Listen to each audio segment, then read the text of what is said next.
Donc, aujourd'hui, c'est le dernier jour de l'année où on a sonné du chauffard, parce que demain, on ne va pas sonner de chauffard. Quand dimanche, on va sonner du chauffard, et quand tout au long des années, on sonne du chauffard, juste après, on dit un passouk, Ashrei Ha'am Yod Et Teruah. Le peuple juif, il est spécial parce qu'il sait sonner du chauffard. Qu'est-ce qu'il y a de spécial dans les sonneries du chauffard? N'importe qui peut sonner du chauffard, qu'il soit juif ou non juif. Il peut sonner du chauffard et ça sortira exactement le même son. Donc qu'est-ce qu'il y a de spécial dans le chauffard qu'on est en train de faire? Mina Torah, on doit sonner 9 sons. Midei Rabbanan, on doit sonner 30 sons. Et en vérité, on sonne 101. 101, comme les Dalmatiens. On va essayer d'expliquer pourquoi 101. La Gemara demande pourquoi est-ce qu'on passe de 30 à 60. Lama toki'im kshem yoshvim vetoki'im umerim kshem omdim. Pourquoi est-ce qu'on sonne le chauffard avant la Hamida et pourquoi est-ce qu'on sonne pendant la Hamida? La Gemara dit que de l'arbev est un satan, pour embrouiller le satan. Qu'est-ce que c'est le satan? C'est qui le satan? Alors quand on a grandi en France, l'autre part, on a l'image d'un démon avec des cornes et il est là pour piquer avec une fourche. Qu'est-ce que c'est le Satan? Et comment est-ce qu'on va l'embrouiller? Comment est-ce que chaque année on réussit à l'embrouiller de la même manière? Tu peux arnaquer quelqu'un une fois, 2 fois, et après ça y est. Combien il est bête? T'es pas sûr? Combien ce Satan il est bête pour que chaque année il s'embrouille de la même manière? Comment se fait-il qu'il s'embrouille tous les ans de la même manière? Cette question elle est posée par des Rishonim. Quel est ce Satan qui est embrouillé et comment est-ce qu'on va l'embrouiller? La plupart des Rishonim nous disent, comme vous avez dit, que le Satan duquel on parle, c'est le Satan qui est en haut. Il y a un ange qui est là pour venir rapporter. Il rapporte toutes les avorotes qu'on fait. C'est son travail. Pourquoi est-ce que c'est son travail? Parce qu'il faut qu'il y ait un équilibre, le bien et le mal. Il faut que tu puisses faire un choix, puisque tu as le libre arbitre. Donc on a créé le bien et le mal, on a créé un ange. À chaque fois que tu fais une mitzvah, il y a un ange positif. À chaque fois que tu fais une avéra, il y a un ange négatif. Et puis il va y avoir une guerre entre eux, qui est-ce qui va gagner. Donc il y a un Satan en haut, et ce Satan, il faut l'embrouiller. On n'a toujours pas expliqué comment, mais il y a un Satan en haut qu'on doit embrouiller. Le Ran, lui nous dit qu'on a un Satan à l'intérieur. On le connaît bien. Ce Satan, c'est nous-mêmes en vérité. C'est notre Yetzer Hara. Et le fait qu'on va sonner du chauffard, ça va embrouiller le Yetzer Hara. Donc quand on sonne 2 fois du chauffard, on va embrouiller le Satan d'en haut et le Satan d'en bas. Pourquoi 2 fois? Puisque normalement on a 30 sons. Puisqu'on sonne encore plus, encore 30 sons. Donc ces 30 sons, nous dit la Gemara, pour embrouiller le Satan. De quelle manière? Rachid nous dit, puisqu'on fait plus que ce qu'on est obligé de faire, puisqu'on montre qu'on a de l'affection pour la mitzvah, alors le chibouv mitzvah qu'on a, c'est ça qui va embrouiller le Satan. Imaginez votre femme, elle vous dit, je veux un sac. Tu lui achètes un Michael Kors. Pas mal. Mais si tu vas chez Louis Vuitton, le sourire là, il va être de là à là. Rachel te dit, fais le chauffard. Ok, on n'a pas le choix, vas-y, allez, sonne. Tu vois un rabat dans la rue, allez, vas-y, sonne, sonne. Ok. Et s'il te dit, attends, tu veux écouter tout ce qu'il faut faire, et il te dit encore et encore, et tu dis, bah, allez, vas-y, chibouv mitzvah. Chibouv mitzvah. Tu donnes de l'importance à la mitzvah. Le chibouv mitzvah. Le chabad. Là, les gens, ils voient en barbu, ils disent, vous êtes le babit, vous avez un loulav? Ouais, une fois, j'ai vu quelqu'un qui faisait dans la rue. Il a fait le loulav à quelqu'un qui sortait de Carrefour pendant Yom Tov. Bon, le gars, il était vraiment à côté de la plaque. Et donc, il fait le loulav. Et puis après, il sort son portefeuille, il dit, je vous dois combien? Je l'ai vu de me faire plaisir. Tov. Donc, le chibouv mitzvah, c'est ça qui va annuler le Satan. Mais comment est-ce que ça marche? Le Khatam Sofer, il a une explication très sympathique. Il dit que on a 2 possibilités d'être Ozer Bitshuva.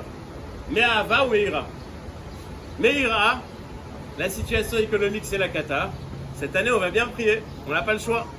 Donc on est Ozer Bitshuva par intérêt. C'est super, magnifique, fais-le déjà. Viens voir si tu es capable. C'est marqué que si tu es Ozer Bitshuva Me'ira, alors toutes tes avérotes elles sont effacées. Mais si tu es Choser Tshuva Me'ahava, si tu es prêt à acheter le sac Louis Vuitton, alors là, même tes avérotes, elles deviennent des mitzvot. Pourquoi? Parce que c'est quoi être Ozer Tchouva Me'ahava? J'ai fait des Averot. Maintenant on s'est disputé. Maintenant moi et Hachem on s'est disputé. Mais ça me fait mal au cœur. Le fait qu'on s'est disputé, ça me fait mal au cœur. Le fait qu'on s'est disputé et que j'ai très mal au cœur va m'aider à me rapprocher plus. Donc en fin de compte, les Averot que j'ai fait vont être un tremplin pour mieux faire les mitzvot. Donc toutes ces Averot là, en fin de compte, c'est les mitzvot. Malheureusement, je m'occupe de couples qui se disputent. Et en vérité, quand il y a une bonne dispute, ils font bien la paix après. Quand c'est des disputes à moitié, ils n'ont pas encore vidé le sac, ils n'ont pas encore crevé l'abcès, ils vont se disputer encore. Mais quand ils se sont bien disputés, c'est reparti. Pourquoi? Parce que ça y est, maintenant ils ont tout mis à plat. C'est-à-dire qu'une bonne dispute, ça peut amener un bon shalom. Une bonne avéra, ça peut amener une bonne mitzvah. Nous dit le Khatam Sofer, si tu fais tchouva, donc il y a des gens qui veulent faire des avérotes, ok, pour faire des bonnes mitzvot, non, il vaut mieux faire que des mitzvot. Nous dit le Khatam Sofer, quand on fait tchouva mais à Ava, alors qu'est-ce qui va se passer? Toutes les avérotes que le Satan il va aller raconter sur nous dans le ciel, ça va devenir des mitzvot. Donc maintenant, nous on fait tchouva mais à Ava. On dit à Hachem, on veut faire les mitzvot comme il faut. On fait tchouva mais à Ava. Mais si le Satan il raconte toutes nos avérotes, ça va devenir des mitzvot. Donc maintenant, il est bloqué. Puisqu'il ne veut pas qu'on gagne avec des mitzvot, alors il va se taire parce que nous, on a fait tchouva me'ahava. Mais ça veut dire qu'on doit faire tchouva me'ahava. Ça veut dire que quand on sonne du chauffard, on doit faire tchouva me'ahava. Dans le Tosfot, c'est marqué que, avant de passer au Tosfot, si j'explique de cette manière le Hirbouv à Satan, alors je comprends comment j'ai embrouillé mon Satan intérieur et le Satan extérieur. Mon Satan intérieur, maintenant, je veux aimer Hachem. Mon Satan extérieur, enfin le Satan extérieur, puisque maintenant j'aime Hachem, il va se taire puisqu'il a peur de raconter du mal. Donc j'ai réussi à embrouiller les deux Satans. J'ai simplement passé la difficulté d'un endroit à l'autre. Ça veut dire que quand on sonne du chauffard, on doit arriver à Avat Hachem. Comment est-ce qu'on va le faire? On verra. Dans le Tosfot, il ramène à Yerushalmi, qui dit que tous les ans, le Satan, quand il entend le chauffard, la première fois, Baïl vélo Baïl. Il commence à avoir peur. Et quand il entend la seconde fois, il a très peur. Pourquoi? Parce qu'il sait très bien que le jour où le Mashiach va venir, il n'y a plus de Satan. Et donc il se dit, ah le Mashiach il est là, hein. Le Mashiach il est là, ça veut dire moi je suis foutu. Il a peur, donc il a tellement peur qu'il n'arrive pas à parler. Et là, les Baalei Hamoussar posent une question très simple. Tous les ans, il se fait avoir de la même manière. Il entend du chauffard, il croit que le Mashiach il est arrivé. Il est bête ou quoi? Va vérifier. T'es pas au courant si le Mashiach il est là? C'est-à-dire quoi? Le Mashiach il est là, alors il commence à paniquer. Vérifie, est-ce qu'il est là ou pas? Réponse, à chaque fois qu'on sonne du chauffard, on amène le Mashiach. À chaque fois qu'on est en train de sonner du chauffard, on fait un pas vers le Mashiach. À chaque fois qu'on va réveiller chez nous la Avat Hachem, on est en train de créer une ambiance de Mashiach. Et donc, Béhémet, c'est pas est-ce que le Mashiach il est là ou pas. On est en train de vivre cette ambiance. Donc, le Satan, quand il entend du chauffard, il perd les pédales parce que nous, on a fait un pas en avant. Parce que nous, on s'est transformé un petit peu. Et si on s'est transformé un petit peu, on a fait un pas en avant, on arrive vers le Mashiach. Remarquez que dans toutes les brachot qu'on fait, par exemple, Mechaye Ametim, il fait vivre les morts. Et il ne les fait pas vivre, ils sont morts. Non, mais un jour, il va les faire vivre. Oui, mais c'est pas aujourd'hui, c'est demain. Et bien, aujourd'hui, il est déjà Mechaye Ametim. Parce que ce qu'on est en train de faire aujourd'hui, on arrive à l'étape d'après, on est en train de construire le troisième Beth Amikdash, on est en train de construire la situation dans laquelle le Mashiach va venir. Donc, on a compris comment est-ce qu'on est Me'arbel le Satan, en fin de compte, ça gravite tout le temps autour de la même chose. Que ce soit le Mashiach, que ce soit Chibouv Mitzvah, on est en train de se transformer pour arriver vers le Mashiach. J'aimerais développer un petit peu qu'est-ce qu'on doit ressentir à ce moment-là. Rosh Hashanah, c'est un jour paradoxal. D'un côté, il y a marqué Yechlou Mashmanim Ushtu Mamtakim. Il faut bien manger, il faut bien boire. La plupart des fêtes chez les Juifs, c'est comme ça, mais Rosh Hashanah, c'est marqué précisément. Même Kippour, il y a marqué que le jour d'avant, il faut bien manger. Le jour d'après, il n'y a pas besoin de préciser. Yechlou Mashmanim Ushtu Mamtakim. Il faut aller se couper les cheveux. On met des habits blancs, il y a marqué, on met des habits blancs parce qu'on ressemble à des malachim. En fait, les habits blancs, c'est des habits propres. On vient le jour de Rosh Hashanah comme dans un jour de fête. D'un autre côté, nous dit la Gemara, pourquoi est-ce qu'on ne dit pas on ne dit pas le Hallel à Rosh Hashanah? C'est Rosh Chodesh, c'est Yom Tov. Pourquoi est-ce qu'on ne dit pas le Hallel? Comme ça, les Malachim sont venus demander à Hachem, pourquoi est-ce que les Bnei Israël ne disent pas le Hallel le jour de Rosh Hashanah? Hachem lui a répondu, Sifrei Chaim ou Metim Ptuchim Lefanai. Et eux, ils vont dire une shira. Aujourd'hui, je décide de la vie et de la mort de chacun. Est-ce qu'ils seront capables de chanter ce jour-là? Impossible de chanter. On a d'un côté l'obligation d'être Bessimcha, et d'un autre côté l'obligation d'être bepachad. Pachad adin, on doit avoir peur du jugement. Dans le shofar lui-même, on rencontre cette contradiction. Dans les Mekoubalim, c'est marqué que le col du shofar, qui est uni, la tkiya, c'est un col de simcha. Et le col de Troie, celui qui est coupé, ou le plus long, shvarim, c'est un col de pleurs. Alors quoi, tu pleures de joie? C'est quoi le pleur et la joie? Comment est-ce que tu peux être Meshatef ces deux inanimes là? Comment est-ce que tu peux être Meshatef la simcha d'un côté et d'un autre côté la simcha d'un côté et le tsar de l'autre? Imaginons que je vous annonce que demain vous allez avoir un rendez-vous de 12 minutes avec Donald Trump. Déjà vous allez sortir le costume, ouais, le pape et tout ce qu'il faut. En panique, la barrette. On va rallonger les pantalons pour certains. Et on va préparer son dossier. Si j'ai une start-up que j'ai envie de développer aux États-Unis, je vais amener un dossier en béton. Je vais être en panique, mais bon, au pire des cas, c'est une start-up. Si j'ai un ami qui est en prison, je suis quand même un peu plus stressé, j'aimerais bien le faire libérer. Si j'ai un ami sur lequel on a décrété qu'il devait être tué, et que le seul qui peut l'arrêter, c'est Trump, alors là, je suis vraiment en panique. Mais d'un autre côté, je vais faire des photos à l'entrée de la Maison Blanche, enfin, comme on a vu Mincha, le nouveau Stibler qu'on a dit, quelqu'un m'a envoyé le nouveau Stibler de Washington, là, sur la pelouse de la Maison Blanche. Et ben, on va être tout beau, tout content. Donc on va avoir d'un côté le sentiment de joie, et d'un autre côté le sentiment de peur. Mais comment est-ce que je peux faire cohabiter les deux? Le jour de Rosh Hashanah, il y a une prise de conscience qu'on doit avoir. Il y a marqué dans la Mishnah qu'on est tous jugés un par un, qui venait Marom. On a un rendez-vous privilégié avec Hachem, un dîner aux chandelles avec Hachem. Magnifique, c'est super. On doit être sa mère, mais d'un autre côté, Sifrei Chaim ou Sifrei Metim, Tuchim Lefanai.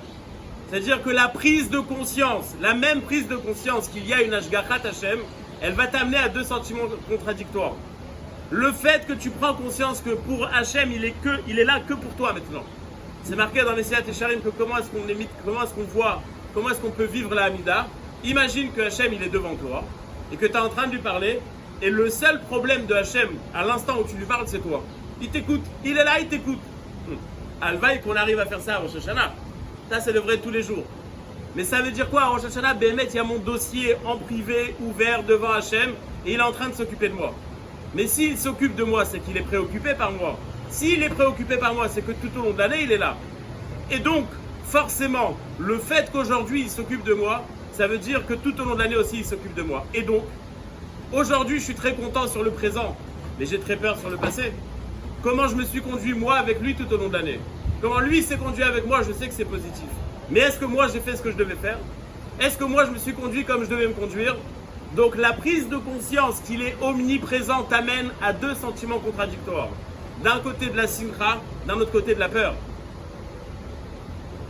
Donc une fois, il y a quelqu'un qui est passé à côté d'un McDo et il voit la photo avec le fromage là qui coule sur la viande. Et il est tenté, et bon, il va pour rentrer, il y a un orage qui éclate.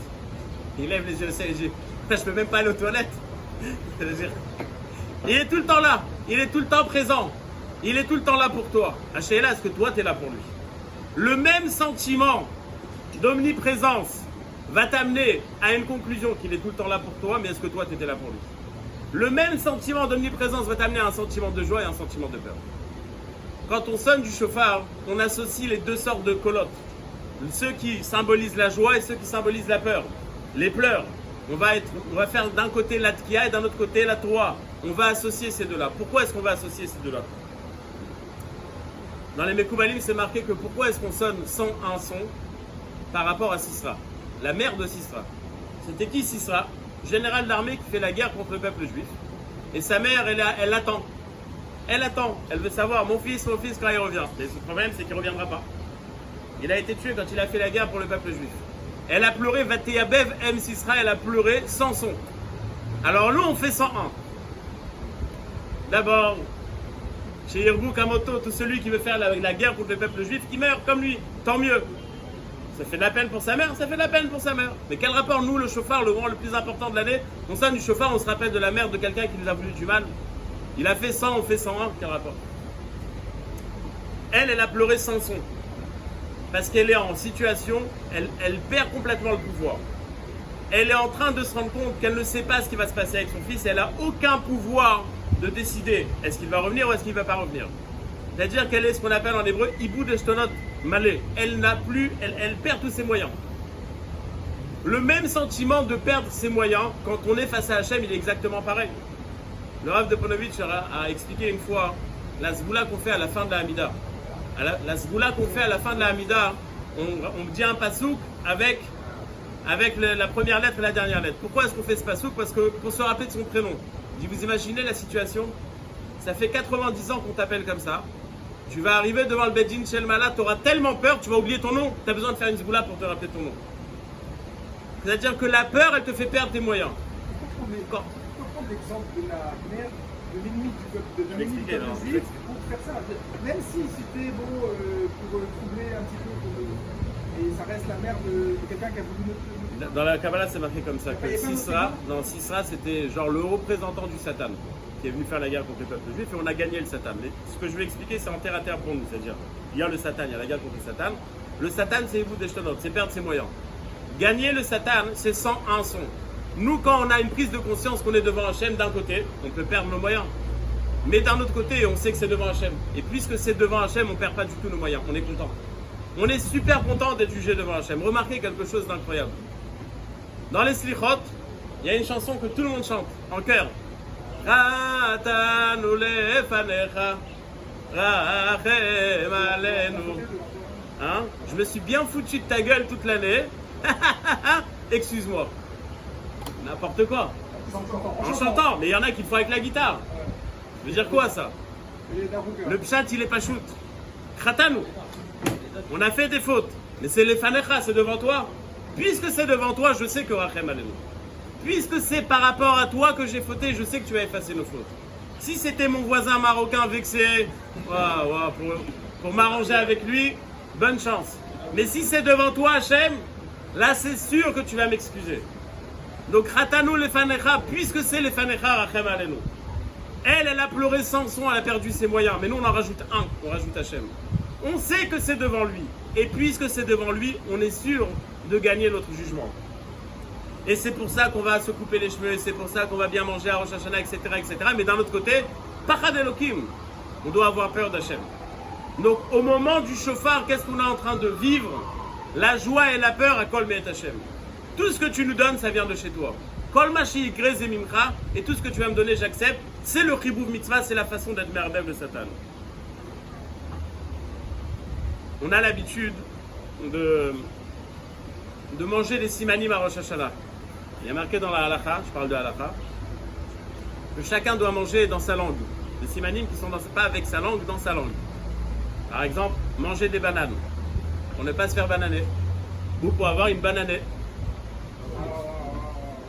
C'est la vérité. D'abord, c'est un problème. D'abord, il y a un inyan ilchati que tout ce qui est adama avant le moti, c'est un problème. Donc, on prend une banane comme ça, on fait adama comme ça, on est tranquille. Et on dit bananée. On dit que les Anglais mangent du pleu. Le pleu. Bruno, il se demande ce que je veux. Goodyear, voilà. Le pleu Goodyear, bonne année. Aval. Mam, c'est quoi cette histoire-là de manger des simanim? C'est quoi cette histoire de manger des simanim? Les Rishonim posent une question en termes de halakha. C'est un minag de païen. Si je mange ça, alors ça va être, c'est comme un chaloir. On n'a pas le droit de croire au chaloir. Passer sous une échelle, on n'a pas le droit de croire à ça. Tu manges la pomme dans le miel, ah magnifique. Ah, j'ai mangé des rimonim, moi c'est chantadik. C'est complètement fou. Complètement. Réponse, mais c'est quoi Rosh Hashanah? C'est omniprésence de Hachem. C'est quoi le chauffard? Omniprésence de Hachem. Mais quand tu dis omniprésence de Hachem, quand tu vois une grenade, tu vois pas une grenade, tu vois Hachem. Quand tu vois une banane, tu vois pas une banane, tu vois une banane. Quand tu vois Roche, chez le Keves, chez le Dak, chez Niel et Roche, tu vois à chaque fois, tu vas faire un Yiratom, Hachem fait que quelque chose. Chaque chose que je vois, c'est Hachem. Dans le Zohar, c'est marqué, et ça tout le monde fait attention, de ne pas dormir à Rosh Hashanah. Parce que celui qui dort à Rosh Hashanah, son mazal, il est foutu. Et là, tout le monde est là comme ça après le repas. va dormir, on s'endort un petit peu. Et ça veut dire quoi? Comment est-ce que tu peux dormir à Rosh Hashanah? Si tu as un rendez-vous avec Hachem, tu vas être fatigué. Si tu as pris conscience qu'il est là pour toi, tu vas te reposer. Tu dis non, maintenant c'est l'heure de la sieste. T'as rien compris. Si à Rosh Hashanah, tu n'as pas pris conscience de sa présence, alors tout au long de l'année, ton mazal, ta prise de conscience, elle sera endormie. À ta tzarich leitorer, à Rosh Hashanah, tu as besoin de te réveiller. Si tu dors et tu ne vis pas le moment, tu seras endormi tout au long de l'année. Donc le but de Rosh Hashanah, c'est de prendre un bagage. Le but et le moyen de gagner son Rosh Hashanah, c'est ce bagage, cette omniprésence, cet Ashgachat Hashem. Quand on dit qu'on est Mamlich Hashem, qu'on intronise Hashem, remarquez quelque chose, que toutes les fêtes, on monte à Yerushalayim, à part Rosh Hashanah. Comment ça se fait? Shalosh Regalim, on monte à Yerushalayim, Rosh Hashanah non. Et pourtant, Rosh Hashanah, on va lire les Malchuyot, Hashem est le roi. Où est-ce qu'il est le roi? Yerushalayim, au Beth Amikdash, Kodesh HaKodashim. Allez, tout le monde à Yerushalayim, Ezrat Hashem cette année. Tu n'es pas Mamlich Hashem sur Yerushalayim, tu es Mamlich Hashem dans ton cœur. Ne va pas à Yerushalayim, tu vas dire ouais, Hashem ou Melech, il est Melech là-bas. Et moi je vis tranquille. Hashem il est Melech pas sur moi, il est Melech sur les autres. Quand quelque chose arrive à quelqu'un, on dit ouais, Mila Shamaim. Quand ça t'arrive à toi, il n'y a plus de Mila Shamaim. À Rosh Hashanah, tu dois comprendre qu'il est ton Melech. Tu dois vivre avec lui comme si c'était plus qu'un voisin, il est à l'intérieur de toi. Donc c'est quoi le but de Rosh Hashanah? C'est quoi le but des Tkiot? Et comment est-ce qu'on émet à Arbev le Satan? Parce qu'aujourd'hui on va se transformer. Parce qu'aujourd'hui on va avoir une prise de conscience.